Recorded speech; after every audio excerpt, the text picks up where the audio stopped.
You'll watch Chapman's heroic actions as he saves the lives of his entire SEAL team and then another 18 members of a quick reaction force, earning America's highest award, the Medal of Honor. Chapman and the SEALs exfil their MH-47 helicopter. John is the second individual to exit and immediately moves in the direction of the summit. He can be seen moving off to the right of the screen, alone. The team is taking heavy fire from every direction, as indicated by the arrows, as Chapman begins engaging targets. You can see spent cartridges ejecting from his M4. Chapman then begins closing with the enemy, forcing his way upslope in knee and thigh-deep snow. He is constantly under fire as he does this. Chapman's team leader begins to close on Chapman, following his trail through the snow. The dark mass above Chapman is a fortified bunker containing 2 enemy fighters, each armed with AK-47s, who are firing down on the team in the darkness. This bunker will come to be known as Bunker Number 1. To the left of the tree and Bunker 1 is another gray mass. This is a rock outcropping that came to be called the Boulder. Between Bunker 1 and this boulder can be seen the body of slain SEAL Neil Roberts, the man Chapman and the others are attempting to recover.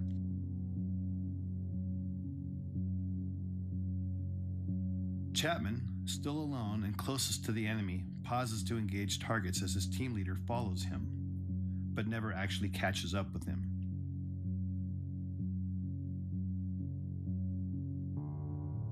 Chapman, on his own, now makes the decision to charge directly into the enemy bunker, despite withering point-blank fire. Chapman, now literally on top of the enemy, engages the 2 combatants and kills them, saving the lives of the remaining SEALs. He does this from a distance of no more than 10 feet. These actions by themselves earned him his first Medal of Honor. He then climbs into and takes control of the bunker. Having cleared the immediate threat, Chapman is then joined by his team leader in Bunker 1.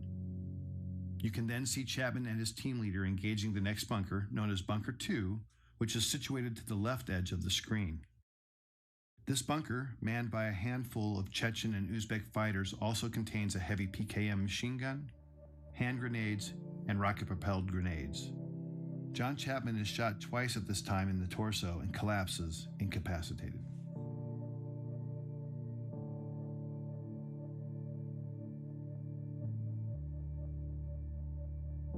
You are now looking at a new angle, and at the left of the screen can be seen the 2-man fire team and team leader on top of the boulder. Just below it is Bunker 1 with the mortally wounded Chapman. One SEAL can be seen firing his modified M60 machine gun from the hip into Bunker 2 on the right side of the screen until he is struck by grenade shrapnel and tumbles 10 feet off the top of the boulder, collapsing at the feet of his team leader, thus setting off a chain of events that would lead to the SEALs abandoning Chapman on the summit. The wounded SEAL and the team leader can be seen conferring about his injuries. Moments later, the SEALs decide to retreat from the summit because their position is untenable in the face of continued massive enemy firepower. They can be seen moving toward the right side of the screen and passing the body of Neil Roberts. Unfortunately, the SEALs do not pass John Chapman, who is above them and inside Bunker 1.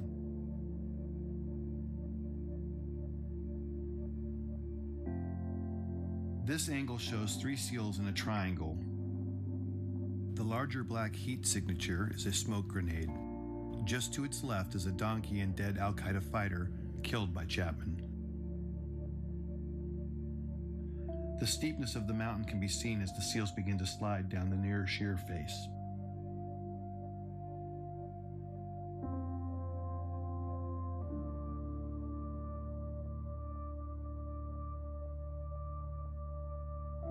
The team leader, desperate for relief and now with 2 wounded teammates, asks for uncontrolled airstrikes from an orbiting Air Force AC-130 gunship. The impacts you see are from 105mm howitzer rounds being fired onto the ridgetop in order to save the remaining SEALs.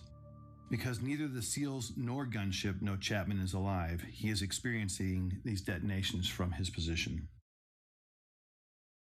At approximately 5:20 in the morning, Chapman recovers and begins to engage the enemy.